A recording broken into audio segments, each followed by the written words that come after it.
नमस्कार, बहुत स्वागत है आप सभी का। मैं हूं आपके साथ नैना यादव, लेकर हाजिर हूं हमारा खास शो 5 बजे का प्राइम टाइम पूछता है इंडिया।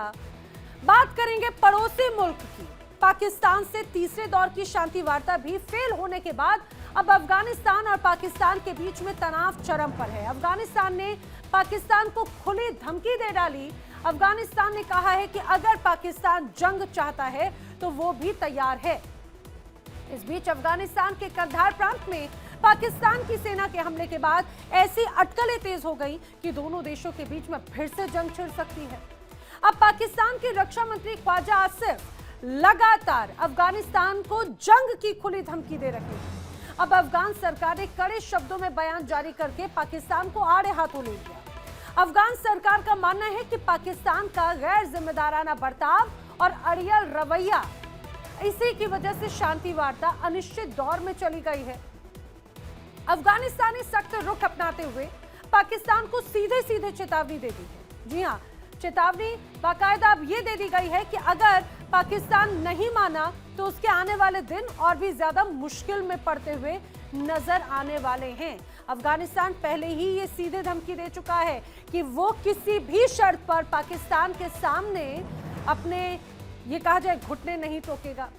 अफगान सरकार ने कड़े शब्दों में बयान जारी किया है, पाकिस्तान को आड़े हाथों लिया है। सरकार का मानना है कि पाकिस्तान का जो बर्ताव रहता है, अड़ियल रवैया रहता है, उसी वजह से शांति वार्ता बार बार अनिश्चित काल में जाती है। अफगानिस्तान का सख्त रुख साफ तौर से नजर आया। पाकिस्तान को चेतावनी दी कि वो किसी तीसरे देश के खिलाफ अपनी धरती का इस्तेमाल नहीं होने देगा, ना ही अपनी संप्रभुता और आजादी पर आंच आने देगा। अफगान सरकार किसी भी आक्रामकता का मुंहतोड़ जवाब देने का वादा करते हुए कहता है कि अपने लोगों और जमीन की रक्षा करना उसका इस्लामी और राष्ट्रीय कर्तव्य है। तालिबान ने साफ कर दिया है कि पाकिस्तान के मुस्लिम उसके भाई हैं, लेकिन वो अपनी हदों में रहकर ही सहयोग कर सकता है। तालिबान ने अपने अंदरूनी सुरक्षा मामलों में दखल की पाकिस्तान की कोशिश को ये कहते हुए सिरे से खारिज कर दिया कि वो इस्लामाबाद के लिए पुलिस एजेंट के तौर पर काम नहीं करेगा। वो कोई भी ऐसा वादा नहीं करेगा जिनका इस्तेमाल विदेशी दखल को सही ठहराने के लिए किया जा सके। आपको बता दूं कि कतर और तुर्की अब उसकी पहल पर पाकिस्तान और अफगानिस्तान में सुलह की 3 राउंड की बातचीत हुई, लेकिन 3 राउंड की बातचीत के बावजूद कोई नतीजा नहीं निकला। दरअसल इस्लामाबाद चाहता है कि अफगानिस्तान में मौजूद पाकिस्तानी आतंकवादी, खास करके तहरीक-ए-तालिबान यानी टीटीपी, पाकिस्तान और उससे जुड़े नेटवर्क को निर्णायक रूप से खत्म किया जाए। अब उसकी जिम्मेदारी कौन लेगा? ये सीधे सीधे पाकिस्तान अफगानिस्तान पर सवाल डाल देता है। अब इसीलिए बार बार तमाम सवाल खड़े होते हैं। सवाल बार बार खड़े होते हैं कि क्या ये पाकिस्तान का ही अड़ियल रवैया है जिसकी वजह से अभी भी शांति वार्ता नहीं सफल हो पाती। सवाल ये भी है कि क्या दोनों देश अब युद्ध के करीब पहुंच गए हैं। सवाल ये कि क्या पाकिस्तान युद्ध चाहता है, जैसा बड़ा दावा अफगानिस्तान की तरफ से किया जा रहा है। और सबसे महत्वपूर्ण सवाल तो ये है कि अगर युद्ध हुआ तो समझिए कि आखिर कितना बड़ा नुकसान होगा। नुकसान होगा किसे सबसे ज्यादा नुकसान होगा? अपने आप में ये तमाम बड़े सवाल हैं जो लोगों के जहन में बार बार आते हैं। और बार बार अफगानिस्तान की तरफ से ये बड़ा दावा किया जाता है कि पाकिस्तान अफगानिस्तान को हल्के में ना आके, वो बार बार ये बड़ा दावा करता है। पाकिस्तान की सेना तालिबान के लड़ाकों को हल्के में ना आके, वो बार बार ये कहते हुए अपनी बातों को आगे बढ़ाते हैं। उनका कहना है कि वही तालिबान के लड़ाके हैं जिन्होंने अमेरिका जैसी सुपर पावर के सैनिकों को भी पीछे खदेड़ दिया। हालांकि इसमें कोई शक नहीं कि उस वक्त पाकिस्तान और तालिबान एक साथ हुआ करते थे, लेकिन अब देखिए, अब जिसके साथ में उन्होंने जंग लड़ी, अब वो सीधे दूर दूर जा चुके हैं। अब दोनों के बीच में ही एक बहुत बड़ा गैप नजर आने लगा है। करेंगे चर्चा, मेरे साथ में खास मेहमानों का जो पैनल जुड़ रहा है उनसे हम करेंगे चर्चा, जानने की कोशिश करेंगे। मेरे साथ में भू राजनीतिक विश्लेषक रिटायर्ड कर्नल संजीव मलिक जी फिलहाल जुड़ रहे हैं। कर्नल संजीव, बहुत स्वागत है आपका हमारे इस शो में। मैं आपसे समझना चाह रही हूँ सर कि 3 बार की वार्ता और तीनों बार ये वार्ता विफल रही, बेनतीजा रही। मतलब बेनतीजा मुझे लग रहा है वो विफल कहना ज्यादा बेहतर है, क्योंकि अफगानिस्तान कहता है कि ये पूरी विफलता के पीछे, या फिर अगर ये फ्रूटफुल नहीं है तो उसमें पाकिस्तान का बड़ा रोल है। थैंक यू नैना जी। नमस्कार और सभी पैनलिस्ट को नमस्कार। जी सर। मैं थोड़ा सा इसको रिवर्स में शुरू करता हूं। देखिए, ये वार्ता विफल इसलिए हो रही है कि मुनीर नहीं चाहता वार्ता सफल हो। हम्म। मुनीर के इंटरेस्ट है, हम्म। क्योंकि मुनीर के इंटरेस्ट ये है कि जो वो पैसा लेके आए हैं, जो उनके सो कॉल्ड बहुत सारे बैंक खातों में शायद आ गया हो और अमीर बन गया हो, हम्म। जो अमेरिका ने उनको दी है, वो हम्म। अमेरिका उसका सूद वसूलेगा मैम। हम्म। वो अमेरिका उसका इंटरेस्ट लेगा पूरा अच्छी तरह से। जो इन्वेस्टमेंट अमेरिका ने किया है, हम्म। उसका डिविडेंड भी तो वो अमेरिका काटेगा ना। खैर, बिल्कुल। ये हुई बड़ी बात। अब मैं आता हूं इसके माइक्रोज पे। अब माइक्रोज पे अगर आने के लिए बात करें, तालिबान का कहना यह है कि पाकिस्तान की हर्डल्स है, पाकिस्तान की शर्तें हैं जो बार बार आड़े आ रही हैं। पाकिस्तान हर बार नई शर्त लेके आ जाता है जो कि हमको मान्य नहीं है। पहली बात तो तालिबान बात नहीं करना चाहता ड्यूरेंट लाइन पे, बिल्कुल भी बात नहीं करना चाहता, क्योंकि उसका मानना है कि ड्यूरेंट लाइन ठीक है, उस जमाने में अंग्रेजों ने जो किया, वहां की पब्लिक के ऊपर कोई वश उनका लोकल पब्लिक का इतना सही नहीं था। तो पाकिस्तान के जो उस टाइम का नॉर्थ ईस्ट फ्रंट की जो बॉर्डर लाइन था, ड्यूरेंट लाइन एक काल्पनिक लाइन, वो उसको काल्पनिक ही मानते हैं। वो कहते हैं कि ये कोई हमारे लिए लाइन है ही नहीं, बॉर्डर नहीं है। यही देखिए, अब जब दोहा में उन्होंने एक जॉइंट डिक्लेरेशन में ये लाइन डलवाने की कोशिश की थी, the border between two friendly countries, तो तालिबान इस बात पर अड़ गया था कि आप इस लाइन को हटाइए, और कतर को उस लाइन को हटाना पड़ा था। अब बात आते हैं दूसरी बात के, आज की हालत में जो 3 राउंड हो चुके तुर्की पर, और ये तुर्की इसको क्यों चाह रहा है कि आप इसको देखिए, तुर्की, चाइना, कतर, सऊदी अरब, सब लोग ये चाहते हैं कि यहां पे इन दोनों के बीच में पीस डील हो जाए। लेकिन पाकिस्तान के मुनीर साहब नहीं चाहते कि पीस डील हो और वहां पे शांति आए, क्योंकि कहानी ये है कि मुनीर साहब का वर्चस्व ही लड़ाई के ऊपर है। मुनीर साहब का अस्तित्व ही वहां पे जितनी अशांति पूरे इसमें रहेगा, चाहे इंडिया के खिलाफ रहे, चाहे पाकिस्तान उनके खिलाफ, पाकिस्तान अफगानिस्तान के खिलाफ एक्टिव रहे, उनका तो पूरा जस्टिफाई ही होता है। अभी देखिए, कल ही शायद एक अमेंडमेंट उनके कॉन्स्टिट्यूशन में शायद प्रपोज है या हो गया है, वो मिलिट्री उस पर अपडेटेड नहीं हूं। वो यही कहता है कि उनको ही लाइक हमारे यहाँ पे जो सीडीएस साहब हैं, चीफ ऑफ डिफेंस स्टाफ, उसकी तर्ज पे उन्होंने चीफ ऑफ डिफेंस फोर्सेज उनको बनाया है। देखिए, मैं आपको याद होगा मैम, मेरा एनालिसिस पिछले 1 महीने से ये चल रहा है कि अल्टीमेटली स्लोली स्लोली एक एक कदम उस राह पर जा रहा है, जब आसिफ मुनीर वहां के CEO oblique president oblique what's over appointment they call it, वो उस पर जाने ही जाने हैं। और ये सब लोग हैं, ये जो आपके प्रेसिडेंट, आपके प्राइम मिनिस्टर साहब हैं वहां के आज के, नवाज साहब, मुझे नहीं लगता ये अपना पूरा टेन्योर भी कर पाएंगे। और ये डील नहीं हो सकती, क्योंकि जब अफगानिस्तान पूछता है कि आपकी ड्रोन पॉलिसी बताइए, आपकी पॉलिसी पर हमें गारंटी दीजिए, एयर स्ट्राइक्स के अगेंस्ट में गारंटी दीजिए, वहां पर टीटीपी करती है कि जो तुम्हारा ही पाला हुआ सांप है, आप उसके खिलाफ पूरी अफगान जनता को पनिश करने पर आ जाते हो। तो इसके ऊपर मुनीर की तरफ से कोई भी एश्योरेंस या गारंटी की बात तक नहीं की गई। तो इसलिए जी, तो ऐसे बहुत से हार्ड लाइन पॉइंट्स हैं जहां पर तालिबान बिल्कुल नेगोशिएट नहीं करना चाहता, और वो पाकिस्तान से एश्योरेंस ऑब्लिक गारंटी चाहता है। अब गारंटी को तो एश्योर भी करने के लिए तैयार नहीं है वहां के लोग। बल्कि अगर आप देखेंगे, डिप्टी प्राइम मिनिस्टर साहब कुछ दिन पहले जब काबुल में बात करके आए थे, ये हॉस्टिलिटी शुरू होने से पहले, तो वो बात तो सब करके आ गए। फिर आके पाकिस्तान ने उन्होंने ये वक्तव्य दिया कि देखिए, I am not authorized to take final decision. तो फिर आप गए क्यों? आप करते क्यों ये डिसीजन? क्योंकि अल्टीमेटली फाइनल गो आएगा रावलपिंडी से, इस्लामाबाद नहीं आएगा। तो रावलपिंडी से जो फाइनल गो है वो नहीं आने वाला है, क्योंकि वहां पे जो बॉस बैठे ना रावलपिंडी के, वो चाहते नहीं कि ये हॉस्टिलिटी रुके। और सर, यही तो बात है कि इसमें इसके हालांकि प्रोज एंड कॉन्स दोनों तरफ से बखूबी समझा भी जा रहा है। मेरे साथ पाकिस्तान से पत्रकार मोहम्मद बिलाल शफीक भी जुड़ रहे हैं, उनका भी बहुत स्वागत करते हुए इस चर्चा में। और मेरे साथ में एक और खास मेहमान जुड़ चुके हैं, रक्षा विशेषज्ञ रिटायर्ड कर्नल मनोज कुमार जी, आप दोनों का बहुत स्वागत है। मैं अब रुक करना चाह रही हूँ जल्दी से मोहम्मद बिलाल आपका। मोहम्मद बिलाल, 3 बार की वार्ता, और 3 बार की वार्ता में कई अलग अलग दिन जो है वो चर्चा हुई, लेकिन फिर भी वो फ्रूटफुल नहीं निकली, वो वार्ता फेल होती हुई नजर आई। और अब तो दोनों तरफ से ऐसे धमकियां और ऐसी बातचीत होती है, ऐसा लगता है कि दोनों एक दूसरे को खत्म करके ही मानेंगे। बात कहां पर अटक रही है? और अब तो तालिबान पाकिस्तान को सीधे धमकी देता है, पाकिस्तान तालिबान को धमकी देता है, अफगानिस्तान को धमकी देता है।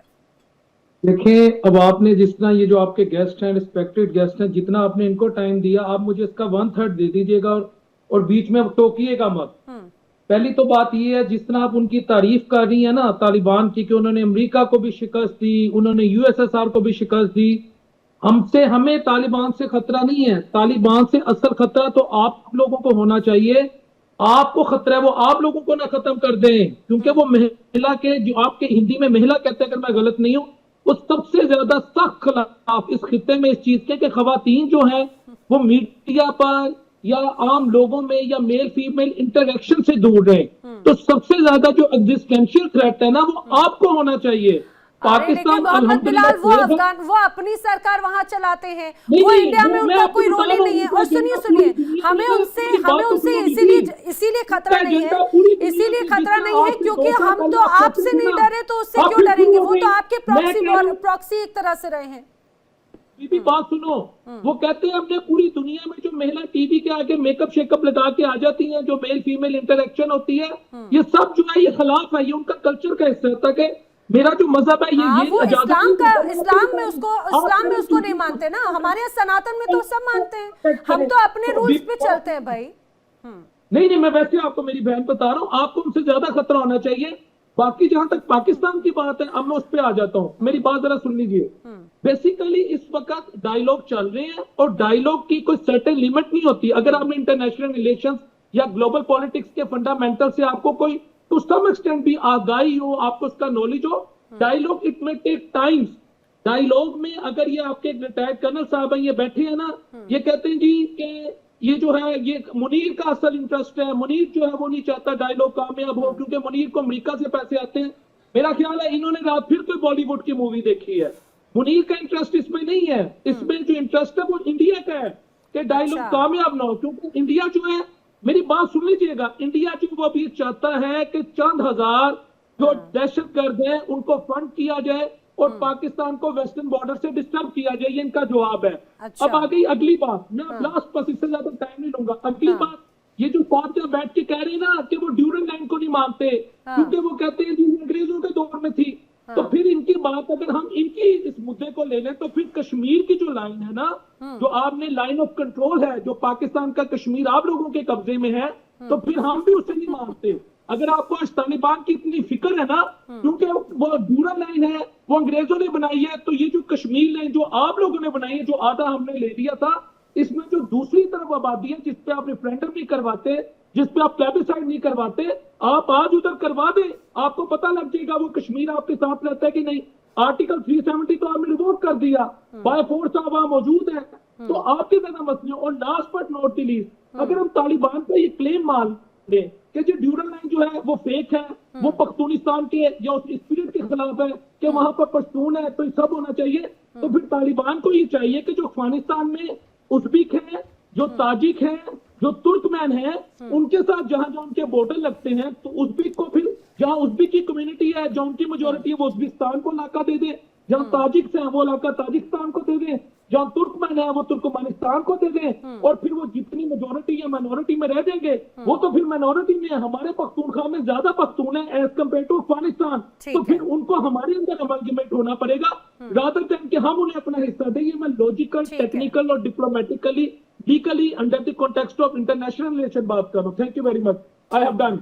ठीक है, मुझे लग रहा है कि आपने जितना आप रट कर आए थे, आपके अंदर का जितना गुब्बार है, आपने एकदम सब पूरी तरह से उसको रिलीज कर दिया। वेल, मैं आपको अब वैसे मैं जल्दी से मनोज जी का रुख करूं, लेकिन इस बीच आपने जो बहुत से कुछ मिस फैक्ट्स भी पेश करने की कोशिश की, लेकिन फिर भी मैंने आपको नहीं टोका। मैं आपको एक और बात बता दूं, अगर रही बात अफगानिस्तान और तालिबान की भारतीय महिलाओं को या मुझे खतरा होने को लेकर, तो मैं आपको बता दूं, जब अफगानिस्तान के यहाँ के जब विदेश मंत्री भारत आए ना, तो पहले दिन तो नहीं लेकिन दूसरे दिन उन्हें महिला पत्रकारों का सामना करना पड़ा।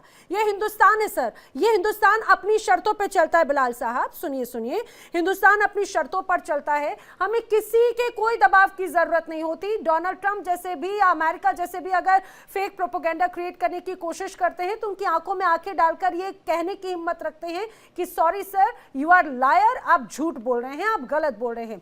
मैं मनोज जी का रुख करना चाह रही हूँ। कर्नल मनोज, जल्दी से जिस डायलॉग की बात जो करे, अरे अब सुन लो मोहम्मद बिलाल, जब आपकी बारी थी तो आपको पूरा वक्त दिया ना मैंने बिना इंटरप्शन किया। मनोज जी का से मैं सेंसिबल जरा बात कर लेती हूँ। मनोज जी जिस डायलॉग की बात कर रहे हैं, मुझे लगता है कि आप लोगों ने तो बहुत बखूबी चीजों को, सिस्टम को अच्छे से जानते हैं। हम लोग तो जब खबरों में या फिर जो हम लोग पढ़ते हैं उसके अनुसार है।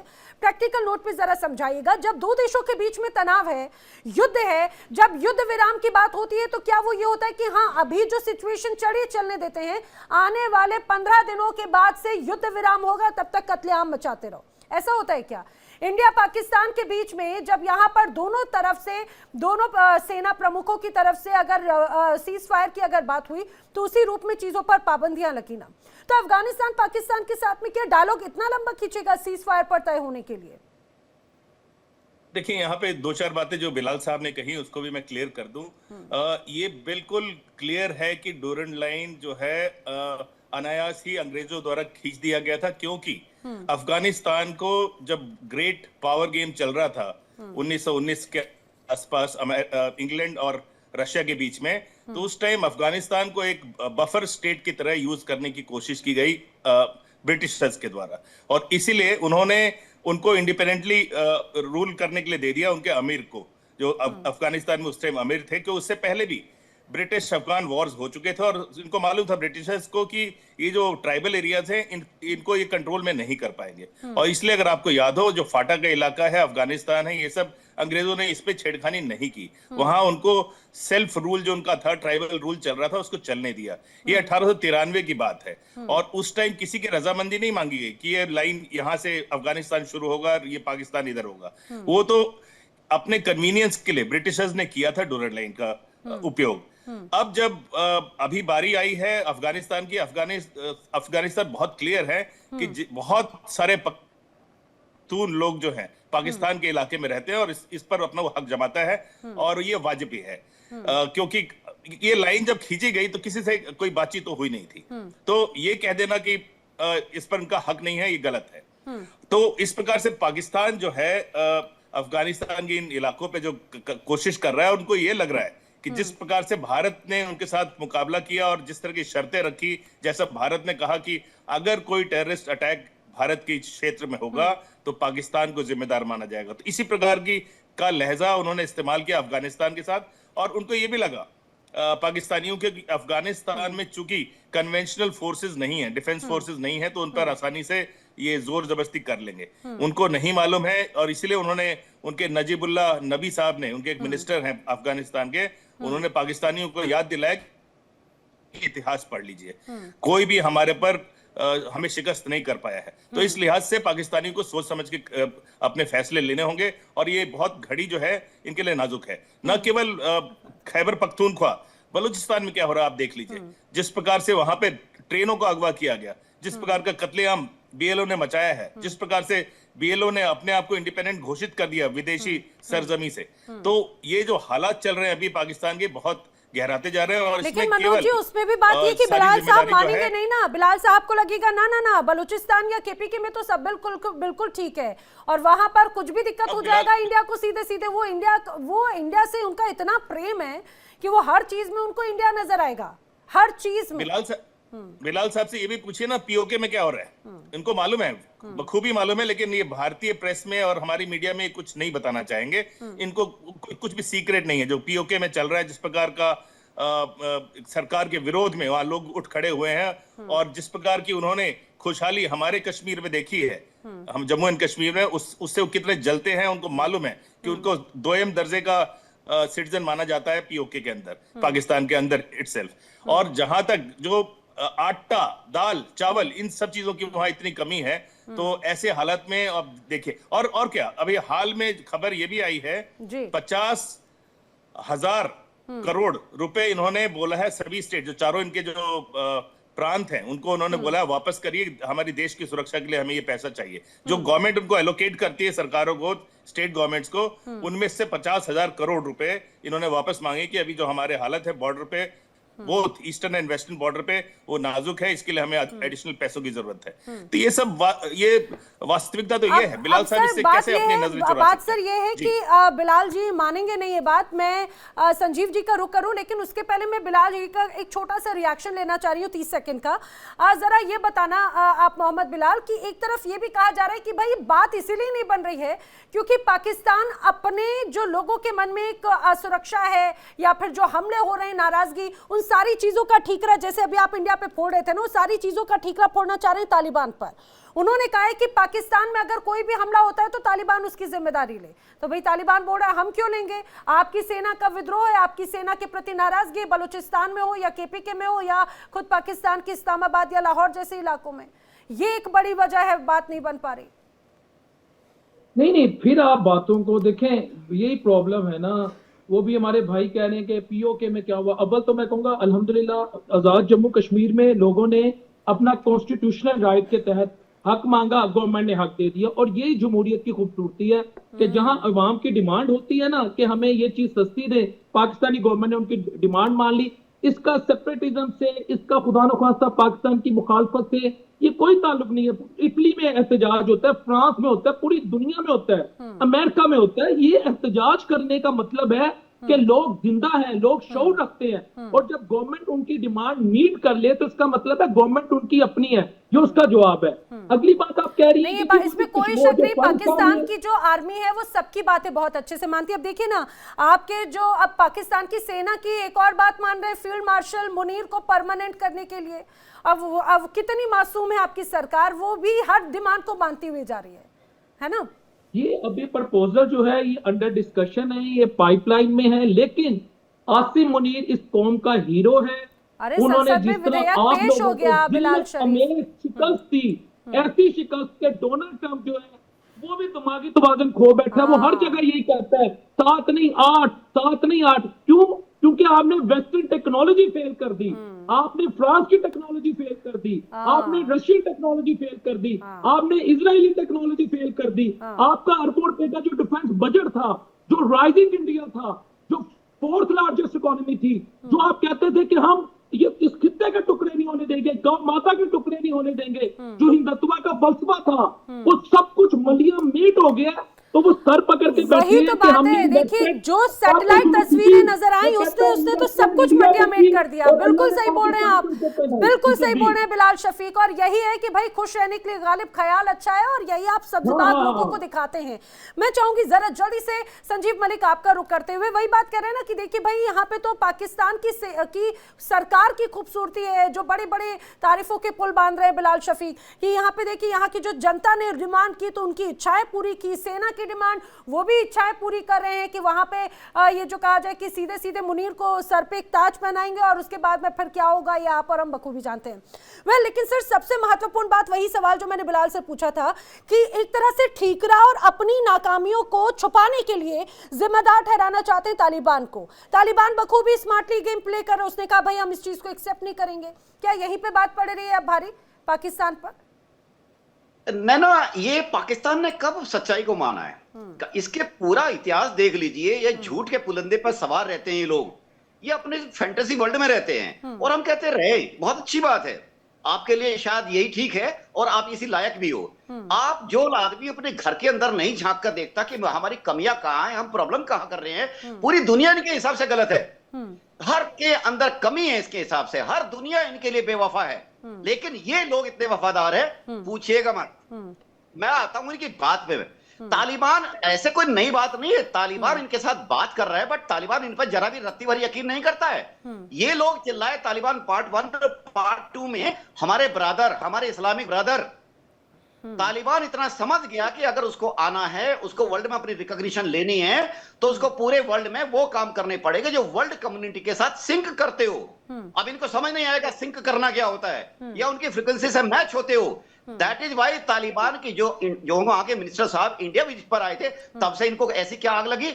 नहीं, आग तब से नहीं लगी। इंडिया का जो विजिट था तालिबान के मिनिस्टर का, वो उसको बहाना बनाया गया। आग इनको लगी मुनीर के पाकिस्तान लंच में, जो पाकिस्तान के चीफ है वहां अमेरिका का लंच लेने के बाद इनकी आग लगी है। वहां पे याद रखिएगा, अमेरिका वो देश है, एक व्यापारी देश है, अमेरिका इन्वेस्ट करेगा तो उसका इन्वेस्टमेंट का डिविडेंड काटेगा और काट के रहेगा। और रही बात ये, आपके पास कितना आज की डेट में कितना बिलियन डॉलर आपके पास रिजर्व है? आपका पाकिस्तान का मेरी जानकारी हिसाब से 3-3.25 जो बिलियन डॉलर का मंथली आपका इंपोर्ट होता है। पे आउट कहां से करोगे 12 बिलियन से? 3 महीने का आपके पास नहीं है।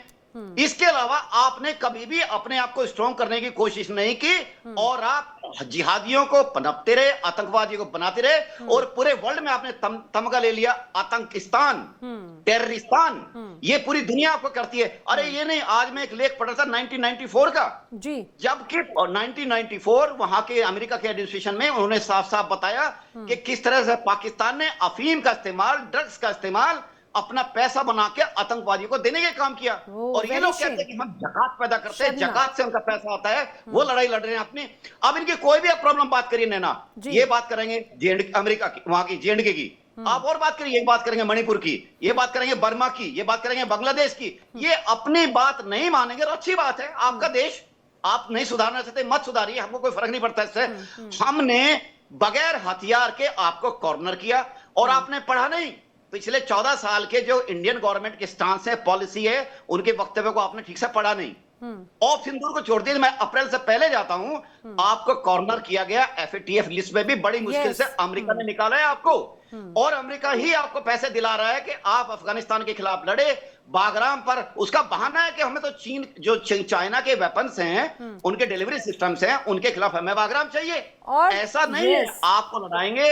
आपकी जो फौज है वो एक मर्सिनरी फौज है, जिधर से पैसा लेगी उधर जंप करेगी, और वो अमेरिका आपको जंप कराता रहा है। ये कोई नई बात थोड़ी है, पिछले 50 साल उठा लिए ना अमेरिका ने। जहां इसकी एक बहुत बड़ी हिस्ट्री एक नजर भी आई है। सर, मेरे साथ में एक और खास मेहमान इस दौरान जुड़ चुकी हैं पाकिस्तान से। हमारे साथ में PMLN की नेता उज़मा करदार जी भी मौजूद हैं। उज़मा करदार जी, आपका भी इस चर्चा में बहुत बहुत स्वागत है। उज़मा जी, एक बात मैं ये जरूर समझना चाह रही हूँ, क्योंकि बार बार पाकिस्तान के ख्वाजा आसिफ की तरफ से, मंत्री ख्वाजा आसिफ की तरफ से ये बड़ी धमकियां दी जाती रही हैं कि जंग होकर रहेगी, जंग होकर रहेगी। मैं कुछ देर पहले एक आर्टिकल पढ़ रही थी, उसमें पाकिस्तान के ही एक सीनियर जर्नलिस्ट हैं, पाकिस्तान अफगानिस्तान विषय पर लिखते रहे, उन्होंने ये जरूर कहा कि अगर अफगानिस्तान और पाकिस्तान के बीच में युद्ध होता है, इसमें कोई शक नहीं कि तालिबान या अफगानिस्तान को बड़ा नुकसान होगा, लेकिन अगर ये युद्ध ज्यादा लंबा चलता है तो पाकिस्तान के लिए घातक होगा। लेकिन दूसरी बात मैडम, आपसे ये समझना चाह रही हूं, क्या पाकिस्तान के अंदर सभी अफगानिस्तान के साथ में युद्ध करने को तैयार हैं? क्योंकि राजनीतिक अलग अलग रिएक्शन सामने आते हैं इस युद्ध को लेकर। देखिए, मैं आपके मेहमान को सुन के तो मुझे हंसी आ रही थी कि ये जो आतंकवादियों का मुकाबला है, भाई हम तो आपसे बहुत पीछे रह गए हैं। आपने तो ताज पहन लिया है, आपने तो पूरे दुनिया में जो है वो एक्सपोर्ट करके टेररिज्म अपना इतना नाम पैदा किया है कि अब हर मुल्क आपको जो है धक्के मार के निकाल रहा है बाहर और कह रहे हैं कि ये आप निकले बाहर, और आपने खबरदार हमारे सिटीजन्स को हाथ लगाया। ये अमेरिका में भी आपके रॉ के बंदों को निकाला गया है, कनाडा में निकाला गया है, यूके में निकाला गया है। तो ये जो ये टेररिज्म का जो आपने ढकोसला चलाया हुआ है ना, ये हमारे सर पे रख के आप बंदूक ना चलाएं, कंधे पे रख के। ये आपका आप जो है इसमें महारत रखते हैं। आपने ये मुकाबला पूरी दुनिया में जीत लिया है। आप दुनिया के सबसे नंबर 1 अब आप लोग अपने आप को ज्यादा पढ़े लिखे समझते हैं। आपके मेहमान कह रहे थे इन सिंक विद दिस, आपको कि जी सिंक का मतलब नहीं आएगा। भाई साहब देखें, आपको अगर ज्यादा ज़ौम है ना अपने पढ़े लिखे होने पे, तो मेहरबानी करके ना तो वो आप इस गलतफहमी को दूर कर लें। हमें आपकी बताई हुई बातों से कोई फर्क नहीं पड़ना।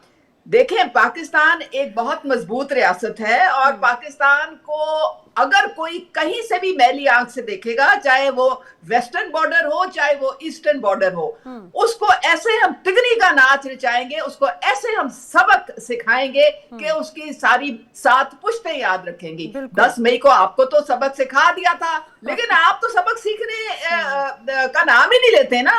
आप तो इतनी फ्रस्ट्रेशन में बैठे हुए हैं।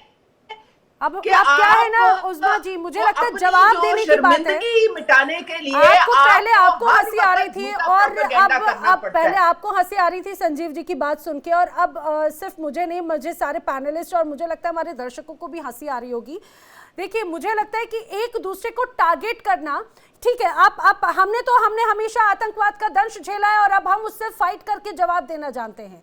मैं आपसे ये जानने की कोशिश कर रही थी, और रही बात अगर आप 10 मई की बात कह रही है ना, आप जितना प्रोपोगेंडा कर ले मैडम, इतनी सैटेलाइट तस्वीरें, मैं तो बोल रही हूँ आप 1-2 सबूत तो पेश कर देते, कुछ तो सैटेलाइट तस्वीरें आपकी भी होंगी। आप अमेरिका की जो बात करें, अरे अमेरिका की तरफ से कुछ सैटेलाइट तस्वीरें साझा करवा दीजिए, क्यों वो सिर्फ पाकिस्तान की ही सैटेलाइट तस्वीरें साझा करते हैं?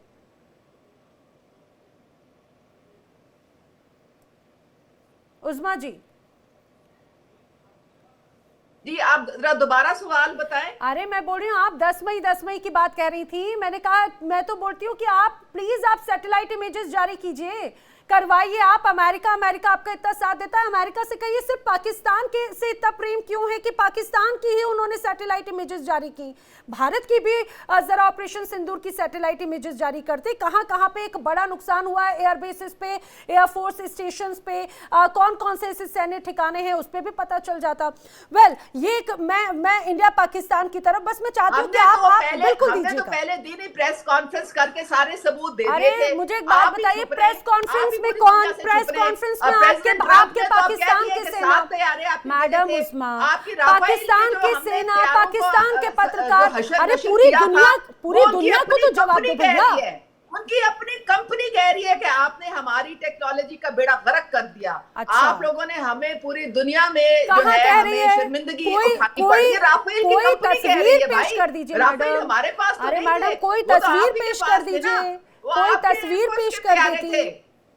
मुझे लगता है कि अगली बार हम तस्वीरों पे बात करेंगे, सबूतों पे बात करेंगे। मिलते तरले की थी ट्रम्प साहब से कि हमारा सीज फायर करवा दे, ये भी ट्रम्प साहब ने सबके सामने, हमने तो नहीं कहा था उनको सीज फायर करवाने के लिए, आप लोगों ने मिलते तरले। अरे तो अभी ट्रम्प साहब क्यों अफगानिस्तान और पाकिस्तान के तनाव में क्यों नहीं आ रहे बीच में मैडम? कहा था कि आप तो अपने एयर बेसिस की हिफाजत नहीं कर सकते, आपने हमारी क्या हिफाजत करनी है?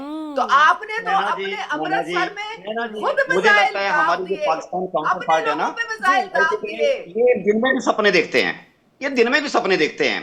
इनको पूरी दुनिया, अभी 4 दिन की बात है, ट्रम्प क्या बोल के गए, क्या बोले आपने? आई होप पढ़ा होगा, चलो मैं बोलता नहीं, आप ही बता दीजिए क्या बोला ट्रम्प ने 4 दिन पहले।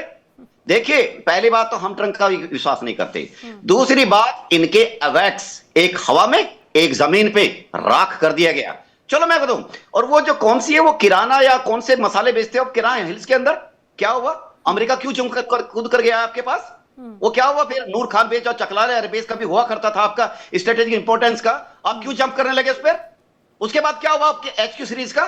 HQ सीरीज तो आपकी प्राउड था ना आपका, क्या हुआ HQ10 का, क्या हुआ HQ9 का, क्या हुआ HQ17 का, क्या हुआ JF का?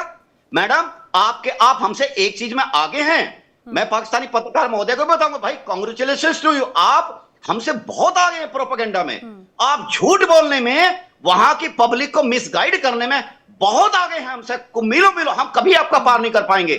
हम अपने काम पे ध्यान देते हैं। हम देखिए ऑपरेशन सिंदूर से पहले आप लोग हमको डेली धमकी दिया करते थे, हम ये कर देंगे, वो कर देंगे, वो कर देंगे, आपको भनक भी नहीं लगी। क्या हुआ? इतने मिथक तोड़े के पूरा 1 घंटा कम पड़ जाएगा अगर मैं उसके लेसन आपके सामने लाऊंगा। इतने मिथक तोड़े हैं हमने, अरे तोड़ दिया हमने, वो चादर फेंक दी उठा के जो हमने कभी आपने हमको उड़ाई थी, पूरी दुनिया ने उड़ाई थी। आप नया आप समझिए न्यू नॉर्म्स क्या है, सेट कर दिया गया ना, आप दोहरा दीजिए न्यू नॉर्म्स इंडिया का। अरे सर लेकिन एक और संजीव जी एक और बात जो बार बार मुझे लगता है यहाँ पर मोहम्मद बिलाल या उज़्मा करदार जी बार बार कहती हैं कि दुनिया में अलग अलग जगहों पर भारतीय लोगों के प्रति लोगों में नाराजगी है, वहां पर बायकॉट किया जा रहा है। मैडम जिनकी शह पर आप लोगों का ये कॉन्फिडेंस आ रहा है ना, जिस यूएस की वजह से, यूएस में हाल ही में इलेक्शंस हुए, वहां पर जरा देख लीजिए, आखिर आप जाकर देखिएगा सैकेट चक्रवर्ती कौन है, जरा देखिएगा ममदानी कौन है, जरा देखिएगा जेडी वेंस की पत्नी कौन है, जरा देखिएगा कमला हैरिस कौन है। मुझे अब ये लंबी फहरिस्त बताने की जरूरत नहीं है। मैं जल्दी से मनोज कुमार जी का रुख करना चाह रही हूँ। मनोज जी, यही दूसरे विषयों को एक तरह से इन्वॉल्व करके जो मूल मुद्दा है उससे ध्यान भटकाना ये बखूबी आता है पाकिस्तान को, और शायद यही वजह यहाँ पर नजर भी आ रही थी। लेकिन जो मैं बात उस्मा जी से पूछना चाह रही थी कि बार बार युद्ध की धमकी, कभी हम देखते हैं ख्वाजा आसिफ, कभी पाकिस्तान की सेना, कभी किसी और नेता की तरफ से, लेकिन क्या ये दोनों देश तैयार हैं युद्ध करने के लिए? देखिए, युद्ध किसी के भी हित में नहीं है, ये तो बिल्कुल क्लियर है। लेकिन मैं उस्मा जी से पूछना चाहता हूं, तालिबान पैदा कहाँ हुआ, किसने उसको परवरिश की? उनका जब तालिबान अमेरिकन फोर्सेस के साथ लड़ रहे थे तो कहाँ पे शरण लेते भारत थे? में हुआ। और जी, और नूर खान बेस पे ऐसा क्या मिला जो इसमें अमेरिका भी विचलित हो गया? वो ये भी देखिए, धोखाधड़ी का नाम ही पाकिस्तान है। देखिए, इन्होंने ईरान को भी धोखा दिया है, ईरान के साथ बातचीत करते हैं और उधर शय देते हैं अमेरिकन एसेट्स को जो कि ईरानियों के खिलाफ इस्तेमाल होते हैं। उसके अलावा आप बहुत सारे ऐसे मिसालें हैं जिनको आप देखेंगे तो यहाँ इनका दोहरा चरित्र नजर आता है। अब जरा उस्मा जी बताइए, जरा ये क्या गलत है क्या? ये तालिबान पाकिस्तान में पैदा नहीं हुआ, ओसामा बिन लादेन पाकिस्तान में नहीं पाया गया, और ऐसी बहुत सारी बातें आप जरा बताइए ना उस्मा जी। उस्मा करदार जी, ये जो साजिशी अंसर है ना, ये आप लोगों में कूट कूट के भरा हुआ है। आप लोगों ने साजिश करके 1971 में जो बांग्लादेश बनवाया था, मुफ्ती भानी के साथ अपनी 2.5 लाख फौज को भेज के, आज वहां से आप किक आउट हो गए। तो आपके साजिशें जो हैं वो चौपट हो गई हैं सारी, पूरी दुनिया को पता चल गया। आप श्रीलंका में जवाब दे दीजिए उस्मा जी। देखिए, आप इतनी ज़हीन हैं, इतनी सीनियर हैं हम सभी से, आप जरा काम की सेंसिबल उस पे बात कीजिए ना मैडम, और फिर बात करें। ओसामा बिन लादेन को बता दीजिए। वो कोल्ड वॉर का जमाना था, कोल्ड वॉर का जमाना था, और उस कोल्ड वॉर में जब आपने जब देखा था तो उस वक्त पूरी दुनिया वहां पे खड़ी हुई थी, सारी दुनिया इकट्ठी थी वहां पे। और जो ये तालिबान जो थे, जब इन्होंने ये वापस अफगानिस्तान में गए हैं, तो इसको किसने रीग्रुप कराया है? उस्मा मैडम, ओसामा बिन लादेन को भारत ने प्लान करवाया था क्या पाकिस्तान में? शय दी है, आपने इनको फैसिलिटेट किया है। मसूद अजहर को क्या भारत ने बैठा कर रखा है क्या? अरे जरा Masood Azhar, Osama bin Laden की भी बात कर लीजिए, जवाब दीजिए आपने अफगानिस्तान में पूरी कोशिश की, आपने 14 एजेंसियां अफगानिस्तान में खोली हुई हैं, जहां से रेट करता है, जहां से ये टीटीटी हमारे ऊपर हमलावर। पाकिस्तान की रियासत बहुत मजबूत रियासत है और हमें अपने सरहदों की हिफाजत करनी आती है। उस्मा मैडम, अगर आप तक मेरी आवाज पहुंच रही हो, उस्मा मैडम, आप देखिए, आप बिना सिर पैर की बात अगर करेंगे, थोड़ा सा इनको एक बार आवाज चेक कीजिए, उन तक आवाज जा भी रही है या नहीं। उस्मा जी, आप हमारे इस पूरे पैनलिस्ट में सबसे ज़हीन, सबसे सीनियर व्यक्ति आप हैं, चाहे एज वाइज भी, एक्सपीरियंस वाइज भी। मैं आपसे उसी रूप में थोड़े सेंसिबल आंसर्स की एक जरूर उम्मीद रखती हूँ। ऐसा लगता है कि भाई पाकिस्तान में अगर टमाटर महंगे हो गए तो आप बोल देंगे इंडिया वालों ने ज्यादा टमाटर डाल दिए सब्जी में, अगर दाल चावल महंगे हो गए, वहां पे पानी कम हो गया तो इंडिया वालों ने ज्यादा पानी पी लिया। कैसी बात कर रहे हैं? मनोज जी का जवाब, मनोज जी ने जो सवाल पूछा, चिड़िया मरती है, चिड़िया मर जाए तो आप कहते हैं ये पाकिस्तान ने मारी है इंडिया में। आपका तो अरे क्योंकि इतिहास है ना। अरे उस्मा जी, आप कहती है कि छोटा अच्छा, मनोज जी का जवाब, मनोज जी का सवाल था आपसे, ओसामा बिन लादेन को लेकर। क्या इंडिया ने अगवा किया था? जाफर एक्सप्रेस में जो हुआ, जिसमें 214 आपके फौजी हलाक हुए, क्या उसमें भी इंडिया का हाथ था? बिल्कुल, वो पूरा इंडिया ने करवाया था, और उसकी सैटेलाइट पे सारे देखिए, आई मस्ट कांग्रेचुलेट इंडिया कि हमारी पहुंच इतनी गहरी है, और आप लोगों ने बैठ के वहां से ये जाफर एक्सप्रेस जो है उसका ये वाकया कराया था। कंधार हाईजैक भी इंडिया नहीं कराया था, बोल दीजिए। हाफिज सईद जो है वो भी इंडिया नहीं आपके देश में बैठाया, टारगेट किया। वो सारा प्रूफ हमारे पास है, वो सारे सैटेलाइट। बिलाल, ठीक है बिलाल, लेकिन मुझे एक बात बताइए, क्योंकि आप जर्नलिस्ट हैं, आप वहां की चीजों को ग्राउंड लेवल पर कवर करते हैं, थोड़ा सा जल्दी से मैं चीजों को समझना चाहती हूं। आटे का भाव क्या चल रहा है अभी पाकिस्तान में मैम? आप अपनी फिक्र करें, आपके इंडिया में गुर्बत के अंबार लगे हुए हैं, वहां पे लोगों के पास जूती नहीं है पहनने के लिए। हाँ? वहां पे लोग जो है फुट उज़मा जी को जरा कोल्हापुरी बीच में कोल्हापुरी सैंडल जो बड़ी फेमस थी, मुझे लगता है वो भिजवानी पड़ेगी। वो बड़ी खूबसूरत होती है, बड़ी खूबसूरत होती है, इंटरनेशनल वे में उसका बहुत अच्छा ट्रांसपोर्ट होता है। एक भी सवाल का जवाब नहीं दिया इन्होंने। ठीक है जरा प्लीज अब मैं बाकी पैनलिस्ट का भी रुख कर लेती हूँ। उस्मा जी आप सवाल का जवाब नहीं दे रही हैं, मुझे लगता है शायद मनोज जी के सवालों का जवाब बिलाल शफीक दे रही है। बिलाल आप अपनी पहले बताऊं। अच्छा, पहले तो मैं यकीन करें, ये आप जो प्रोग्राम होस्ट कर रही हैं, आप बड़ी खूबसूरत हैं, आपका कॉन्फिडेंस लेवल भी बड़ा अच्छा लगा मुझे, क्योंकि मैं आपको एक जर्नलिस्ट की नजर से देख रहा हूँ। आपके सवाल करने का तरीका, each and everything is inspiring. मैं वाकई इंस्पायर हूँ, लेकिन आपका जो नॉलेज है ना पाकिस्तान को लेकर, इंडिया को लेकर, दैट इज पेनफुल। तो you need to improve it. वैसे मैं आपको बता रहा हूँ, अब मुझे आपने 1 मिनट देना, मैं इनके सवालात के जवाब दे देता हूँ। अभी इनमें से एक साहब ने कहा जी ईरान को आपने धोखा दिया।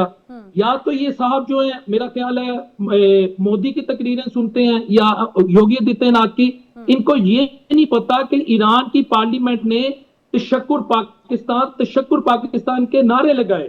अब अगर इनको नहीं यकीन, तो मैं इनको तो नहीं कह सकता ना कि कबा काला या सफेद है। अगली बात आपने की कि जी अफगानिस्तान में ये जो तालिबान है ये आप लोगों ने पाले। देखो बीबी, इंटरनेशनल पॉलिटिक्स का असूल है, there is no permanent enemy, there is no permanent friend, the only permanent thing is national interest. अच्छा। उस वक्त हमारा नेशनल इंटरेस्ट था, पूरी दुनिया का नेशनल इंटरेस्ट था कि हमने कम्युनिज्म को, आपको ये कोल्ड वॉर का बेसिकली जो पर्पस था ना, वो एक तरफ कैपिटलिज्म था, एक तरफ कम्युनिज्म था। हमने रशिया को पूरा हो गया तो तालिबान को आपने बिल्कुल मक्खी के जैसे निकाला, ताकि हम ग्वादर वाटर तक एक्सेस ना कर सके। जो वायदा हमने चाइना के साथ किया ग्वादर पोर्ट का, वो रशिया पर फोर्स लेना चाहता था। At that time it used to be called USSR. तो हमने दुनिया के साथ मिलकर उसको रोका। मिस्टर बिलाल शफीक, आप मुझे यहाँ पर शायद मेरी नॉलेज को लेकर आप इजराइल को क्यों नहीं रोक पाए यहाँ पे गजा में जो भी कुछ किया उन्होंने? बताइए बिलाल साहब। क्या कह रहे हैं जी, क्या कह रहे हैं? जो गजा में इजराइल ने हश्र किया है पैलेस्टीनियंस का, उसमें आपने उनको क्यों नहीं रोक पाए? आप तो अमेरिका की हितैषी हैं। आने वाले वक्त में उसे भी रोक देंगे।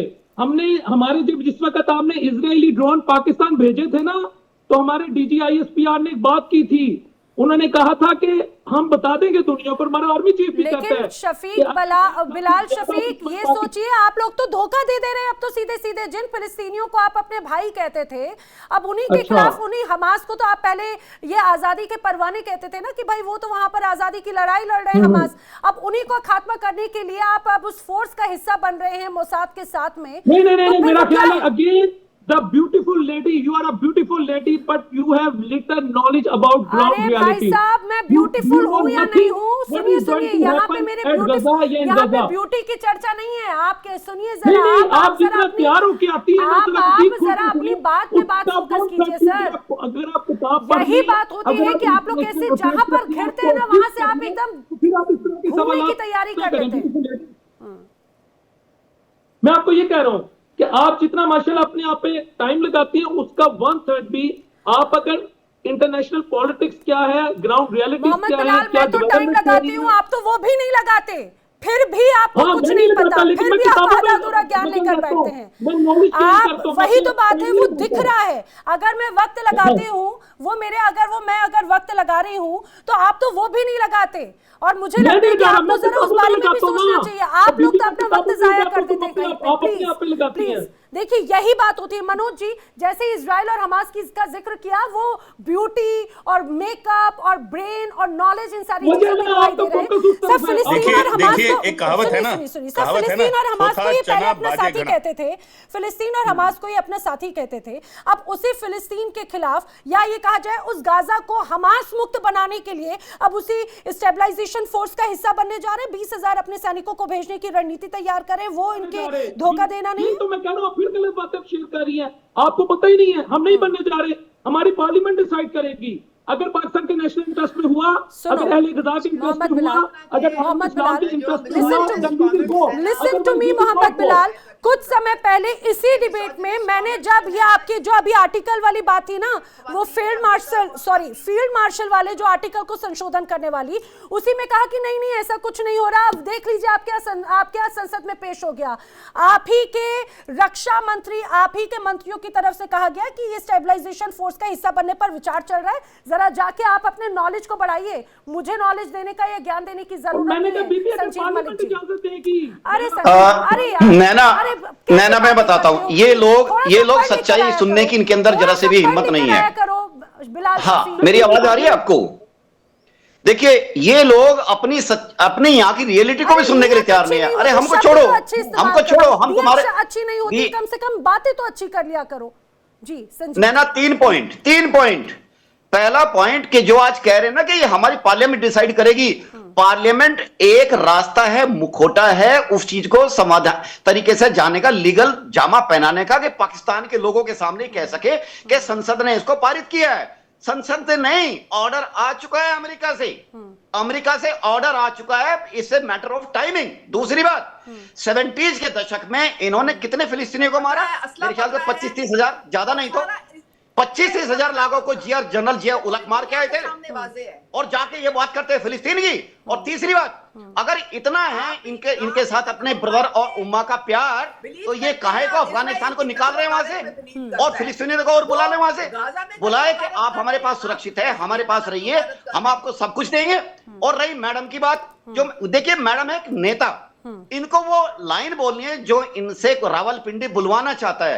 अगर इन्होंने कोई भी लाइन ऐसे बोल दी तो हो सकता है 2-4 दिन बाद ये शो पर बैठने लायक भी ना हो, इनको अंदर कर ले लिया जाएगा। रही बात ये, अब इनके यहाँ पे जो चल रही है ना, कई सीनियर लीडर्स को, इमरान खान जैसे कई लीडर्स को अंदर बैठाया हुआ है। मैडम इमरान खान छूटेंगे, शर्त है, आज मैं बता रहा हूं, मेरा एनालिसिस कहता है ये, इमरान खान छूटेंगे और मुशर्रफ वाली और नवाज शरीफ वाली शर्त पर छूटेंगे, वो छोड़ा जाएगा उनको, आप चिंता ना करें। और रही बात आप कभी देख लीजिए वहां पे वो आपको वही प्रोपेगेंडा चलाना पड़ता है चैनल्स पे, वही झूठ आपको दिन रात सुनना पड़ता है चैनल्स पे। तो हमें कोई यहाँ पे कुछ नहीं कहता,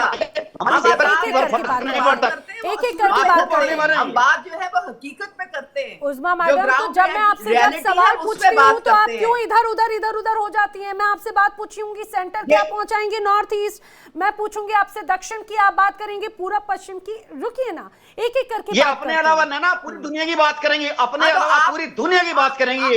ये नॉर्थ पोल से साउथ पोल से सब बता देंगे इनका क्या, इनको रत्ती भरना है। इन्होंने कट्टरवाद वहां पैदा करके वहां की जनरेशन को बर्बाद कर दिया। ठीक है, एक एक करके। अच्छा ठीक है उज़मा जी, अच्छा मुझे एक बात बताइए, अभी बिलाल शफीक ने कहा कि भाई ये तो हमारी डिप्लोमेसी है कि तालिबान की जब हमें जरूरत थी तब थी, उसके बाद में एक तरह से कहा जाए कि क्या चाय में जैसे मक्खी को बेदर्दी तरीके से निकाल के फेंका जाता है, आपने तालिबान को वैसे फेंक दिया, इसीलिए उसको बुरा लगा। वो बोले कि ठीक है अब आप देखिए, अब देखिए ये जो तालिबान टीटीपी जो तालिबान है, अगर वो पाकिस्तान की सरजमीन पे टेररिस्ट अटैक करेंगे और दहशतगर्दी करेंगे तो उसको हरगिज बर्दाश्त नहीं किया जाएगा।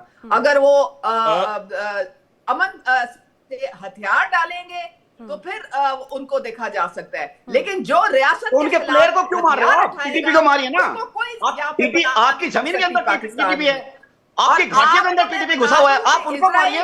वहां के निर्दोष लोगों पे क्यों बम बरसा रहे हो? वहां पे वो डेली ड्रोन क्यों भेजते हैं वहां पे? आपके साथ उज़मा मैडम, आप वहां के निर्दोष लोगों को मत मारिए। पठान वो कौम है, आपको सदियों तक मारेंगे, सदियों तक। यहाँ पे शेल्स हमने पकड़े, वो इजराइल के बने हुए थे। आप इजराइल से, अरे मैडम, एंटी इंडिया सिंड्रोम से बाहर निकलिए, एंटी इंडिया सिंड्रोम से बाहर निकलिए। पाकिस्तान जल रहा है मैडम। उज़मा जी को सबसे बड़ा जेल बनाया हुआ है, वहां पे आप कत्लो गारत कर रहे हैं, उन्होंने गाजा में कत्लो गारत और जेनोसाइड कर रहे हैं। आप दोनों एक हैं, आपकी दोनों की खसलत एक है, इसीलिए आपने हाथ मिलाया हुआ है। हम लोग शुरू से हम गाजा के मुसलमानों के साथ खड़े हैं, हम उस जेनोसाइड के खिलाफ खड़े हैं, अभी भी खड़े हैं। हमने सिर्फ सीज फायर की इसलिए सपोर्ट की थी ताकि जंग बंदी हो सके, लेकिन अगर इजराइल ने खिलाफ वर्जी की इसकी तो हम गाजा के साथ खड़े हैं। ये पूरी दुनिया को हमने वाजा कर दिया है। इंडिया ने क्यों नहीं आज तक बयान दिया? पता है आपने उस्मा आज करदार, तक बयान नहीं दिया उस्मा गाजा करदार, के लिए। उस्मा एक करदार, बयान आप मुझे दिखा दें जो आपने उस्मा गाजा करदार, के जो अरे लेकिन आपने बयान देकर कर क्या लिया? मुझे एक बात बताइए, यही तो दोहरी राजनीति होती है, यही धोखेबाजी होती है। पहले तालिबान के साथ, उसके बाद में फिर गाजा वासियों के साथ में आपने धोखेबाजी कर दी। पूरा संसार देख रहा है मैडम, पूरा संसार देख रहा है। Please please just be sensible. Sanjeev Malik ji कुछ कह रहे थे और उसके जी नैना, एक तालिबान के आज भी एक मिनिस्टर है, उनका नाम है नूरुल्लाह नूरी जी। जरा इनसे पूछिए उनके साथ इन्होंने क्या किया था पाकिस्तानियों ने।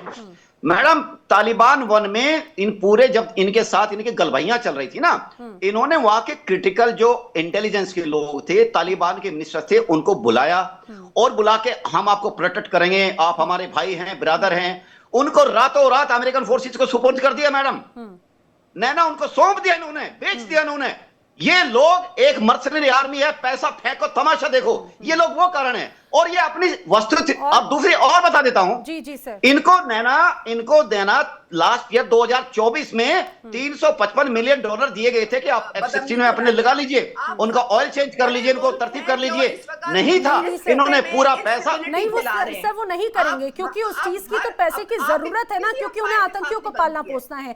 वेल देखिए उस्मा जी, मुझे अब डिबेट को एंड करना है, लेकिन आप बार बार टीटीपी की जमीन की बात करती हैं।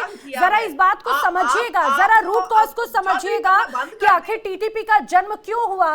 टीटीपी की तो नाराजगी ही इसी बात को लेकर थी कि आपने, पाकिस्तान ने अमेरिका का समर्थन लिया, अमेरिका को इस्तेमाल करने दिया और तालिबान के लड़ाकों की हत्या करवाई। उसके बाद से फिर टीटीपी का जन्म हुआ और उसके बाद में विद्रोह किया गया और अभी भी इसी बात को लेकर नाराजगी है उनकी कि पाकिस्तान की जमीन का इस्तेमाल करती है अमेरिका। ये तो बड़ा दोगलापन हो जाता है। ये कैसे दोहरी राजनीति होती है? आप लोगों की समझ से परे, लेकिन पूरा संसार देख रहा है फिलहाल। आप सभी मेरे साथ इस चर्चा में शामिल हुए, आप सभी का बहुत बहुत धन्यवाद। लेकिन ये जरूर कहा जा सकता है कि आने वाले दिन अगर यही रुख रहता है तो अफगानिस्तान और पाकिस्तान के बीच में युद्ध विध्वंसक हो सकता है।